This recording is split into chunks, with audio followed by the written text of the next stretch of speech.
Well, my story is... In 1982, on the 30th of December, right between Christmas and New Year's Eve, a little girl named Katie Beers was born in the town of Mastic Beach, Long Island. But to people familiar with this case, she's ended up being known as the girl in the wall. Tell me something. He threw me on the bed. I just want my daughter back. Please bring her back. And then I was screaming my brains out. I heard her say a man was coming after her with a knife, and she said, oh my God, here he comes. He started kissing me. Our biggest concern is that we find this child, well and safe. My hand hit a nail. The last time I seen her was when she was walking towards the machine. I started getting scared. Then he locks me in that little cubby hole. Kidnapped, assaulted, trapped, and chained up, 9-year-old Katie Beers was abandoned by her mom, then used as a slave by her godmother and her sexually deviant husband, before eventually getting kidnapped and trapped in an underground dungeon. For over 3 weeks, the Long Island police dug deep into this menagerie of characters, each more suspicious than the next, in hopes of getting their hands on the captive 9-year-old. She's behind the wall. If she's behind the wall, she's not alive. But to their surprise, she was already at it. She knew how to save herself. She tried every strategy she could to make him change his mind and ultimately prevailed. This little girl at 10 years old changed a kidnapper's mind. In the small hamlet of Bay Shore, Long Island, busy little girl Katie is living a Cinderella-like existence. Since her mother abandoned her, she has been enslaved by her godmother, Linda, and her husband, Sal. I was their servant, whether it was to do the laundry, to clean the bathrooms, to cook dinner. That was my purpose to her growing up. I was pretty much her slave. But her service to Linda was the least of her concern, since the real monster in that house was none other than her own uncle. From the time that I was 2 years old, I was sexually abused by my godmother's husband. When she was 7 years old, Katie had enough, and she tried to tell her godmother the truth about her husband, but her reaction only made it worse. She told me that I was a liar and to get out of her face. Katie wasn't allowed to attend school and grew up completely isolated. The only friend she had was John Esposito, the typical family friend. But to her, their relationship was special. I really didn't have any friends my own age. I think in my childhood, the thing that probably made me the happiest was when I got to spend time with John. I would say I loved him. He was always a confidant, somebody that I would trust. Amid all of the abuse she already had to go through, Katie's life was about to take a turn for the worse. 2 days before my 10th birthday, I was abducted. On that day, Katie was left with John, and together they went to Spaceplex, her favorite place in all of Long Island. At Spaceplex, you could ride motorcycles, shoot baskets, or even ride a dinosaur. For my 10th birthday, it was going to be just Big John and I. John was nicknamed Big John by the local kids because he was a well-known member of the Big Brother Big Sister program. Whenever we would go to Spaceplex, I was happy. There was never really a care. There were kids running all over the place. But her birthday would soon turn sour, as the worst thing that could ever happen to a child came to be. It was a man kidnapped me and he had a knife.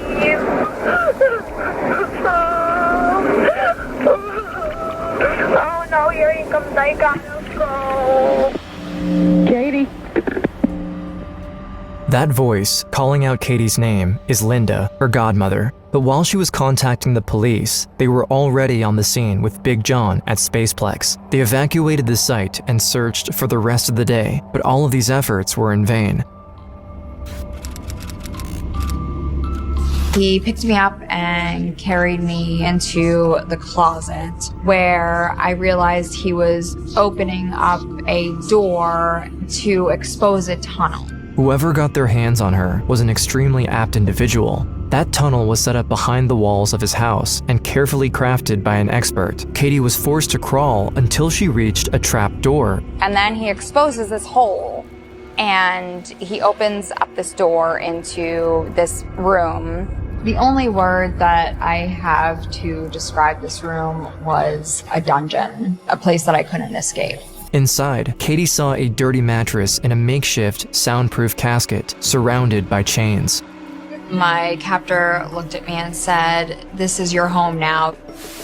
I heard her say a man was coming after her with a knife, and she said, oh my God, here he comes. So by the time I picked up the phone to talk to her, I got nothing.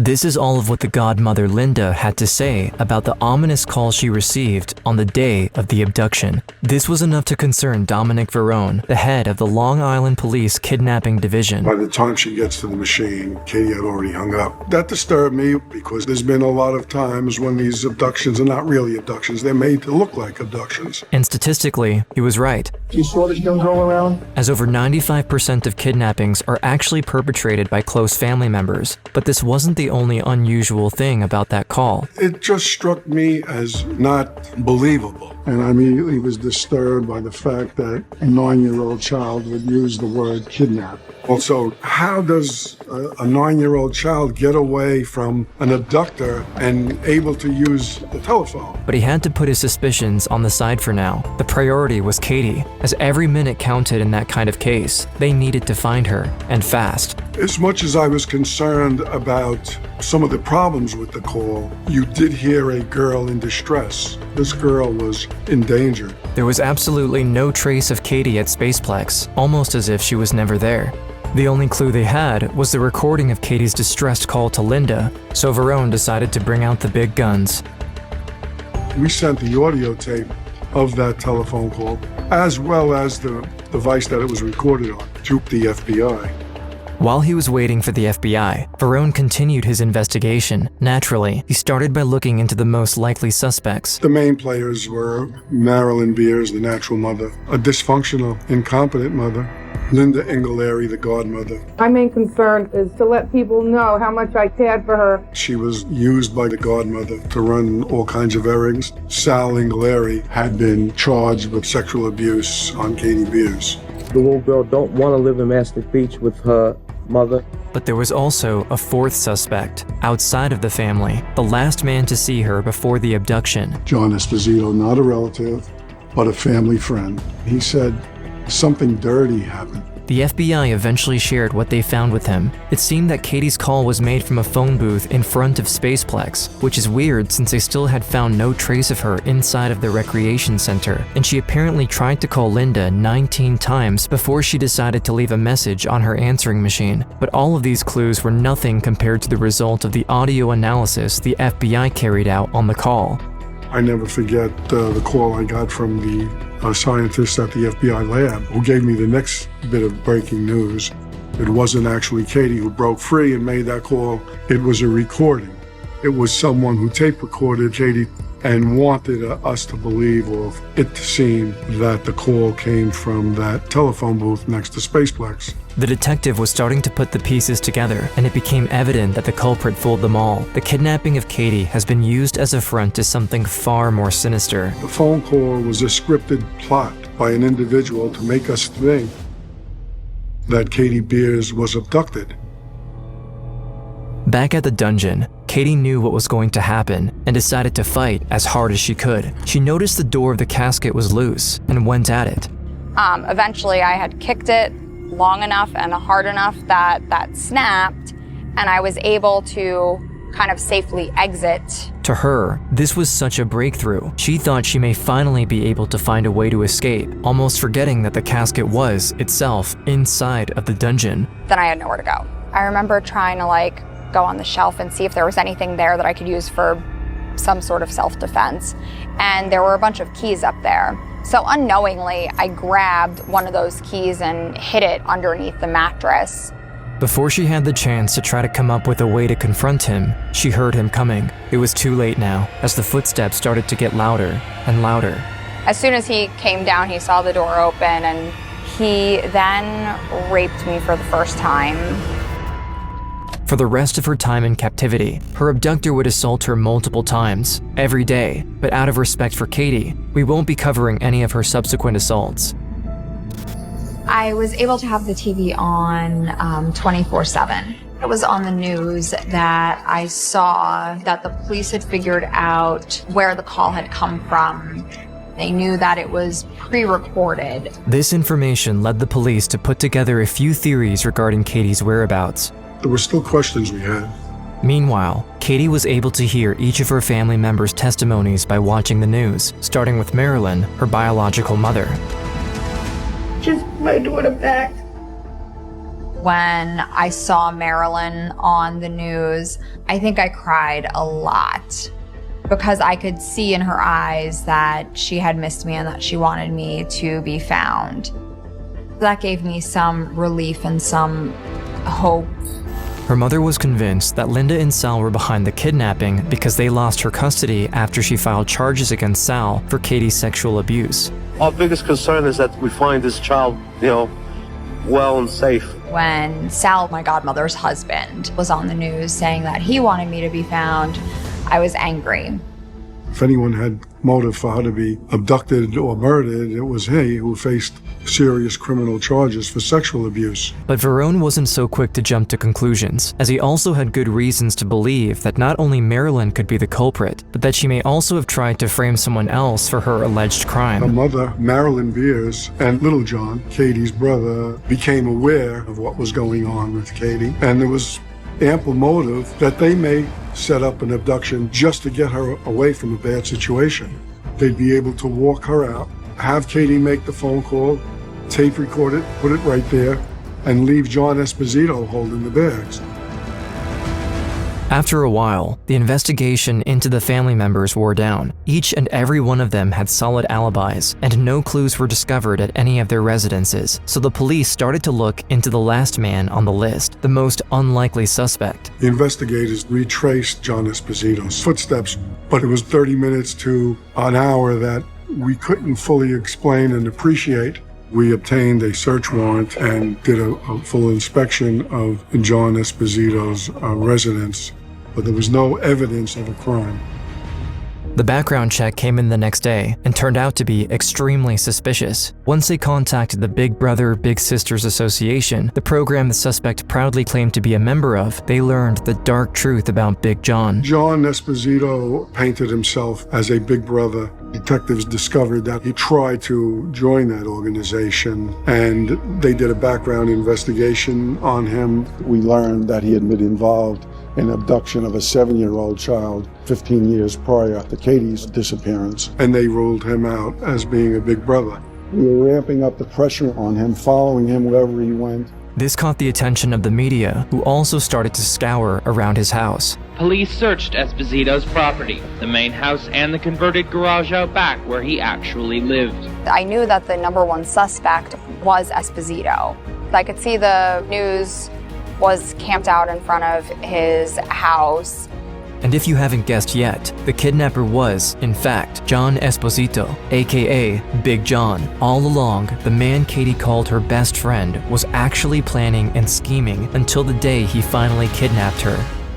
Big John was probably the last person that I could have imagined having ever hurt me in such a way. Katie was relieved that the police finally got on the right track, but at this point, Verone doesn't have anything to incriminate Esposito. And even worse, he still had no idea what he did with Katie. As each day went by, they were becoming more convinced that what we were going to find was not live Katie Beers, but a body of Katie Beers. A few days later, Katie woke up in the dungeon. Esposito had put a chain around my neck. I had realized that the key that I had grabbed was actually for the padlock, so I was able to at least release myself. Prior to unattaching it, I would count how many links were on the end of it and up to the wall as well. When she would hear Esposito coming, she would quickly chain herself up again in the exact same way he did. But this tended to happen less and less, since the police, convinced that he was behind her disappearance, almost never left him alone. Instead, they kept an extremely tight surveillance schedule around him and his house, and Verone even went inside to interrogate him. And I could see it drain out of his face, the concern. I was very disturbed and very concerned that John Esposito had something to do with her abduction. Out of options, Esposito started making desperate requests to Katie. But the little girl knew better. Let's make police believe that you're dead. Play dead, I'll take a picture of you. Once police see that, they'll give up on you. And Katie, the bright little girl, wise little girl that she was, knew that that could be her death sentence. and she refused to play dead and let him take a picture of her. From that point on, I rarely slept, and I also did not eat any of the food that he could have altered because I was fearful that he might put something in the food, a sedative, a sleeping pill, something, so that way he was able to get the photo that he wanted, so the police would stop looking for me. After this, Katie decided to confront him, to barrage him with questions in hopes of making him realize the insanity behind his actions. How I was going to go to school, what I was going to do to survive. I wanted to get married and have kids. And he would always have witty remarks right away, like, oh, you'll have kids with me, you'll marry me, you'll do this with me. So I would always tell him, no, I don't want to do that. I was disgusted. I was 10 years old. I was trying to get him to think about the long term of him kidnapping me. Esposito began to crack between the overwhelming police presence, Verone constantly tailing him, and Katie's incessant nagging and questioning. He confided to her that he was planning to either end his life or run away. She knew that if she let it happen, he would probably kill her or leave her to die in the dungeon. I told him that I was sick and I wasn't feeling well. I think between the police department laying on him at his house all the time and my questions, and then me saying that I wasn't feeling well, finally wore him down. So all of this pressure is mounting. He finally speaks to his attorney. He says, I have something very important to tell you. And he tells him, I know where Katie is. And the attorney says, what do you mean? He says, she's behind the wall.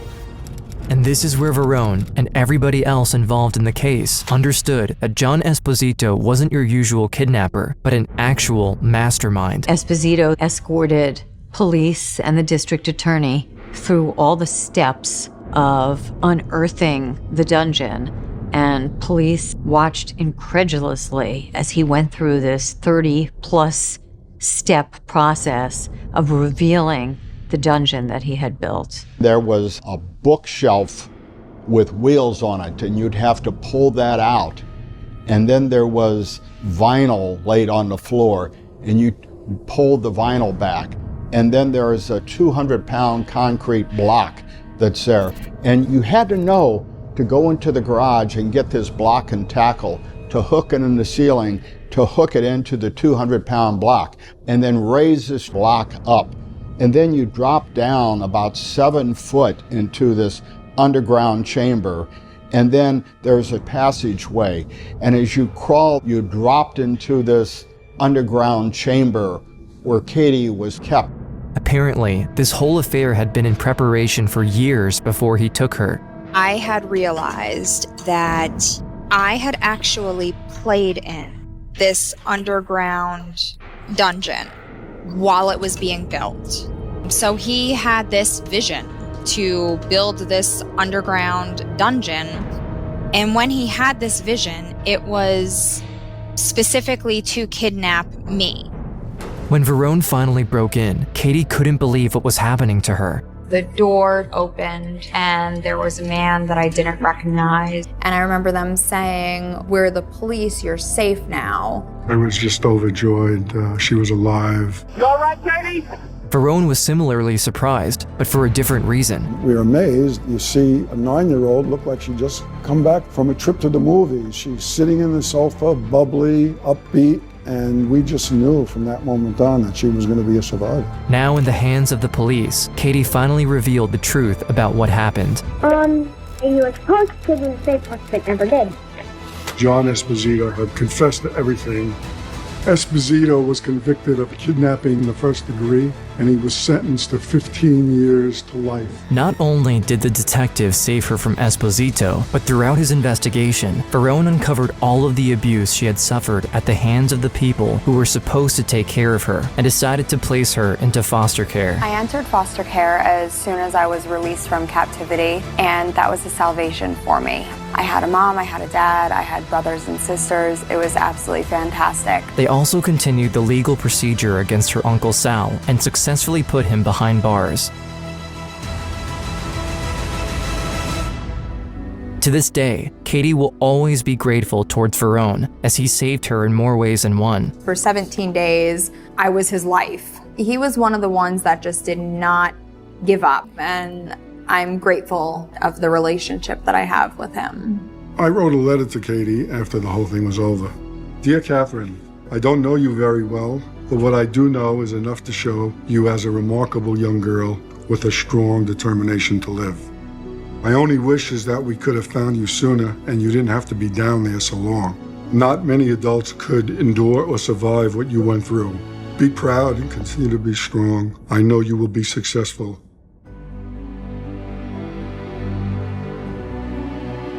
In the end, she was a true survivor, refusing to let her past bring her down. Instead, she achieved everything she ever hoped for. My life is exactly what I had always wanted. 2 parents who love me, and a husband and 2 kids, and a wonderful family. I'm tearing up. He tried to trap and use her, but she liberated herself. Today, she is a best-selling author and works with the National Center for Missing and Exploited Children. I think the best part of my story is knowing that you can recover and you can persevere and your life is 100% what you make it to be. She wants every survivor of any kind of abuse to know that they are more than what happened to them. I was determined to not let my childhood traumas come into my adulthood. They've shaped me to who I am, but they don't define me.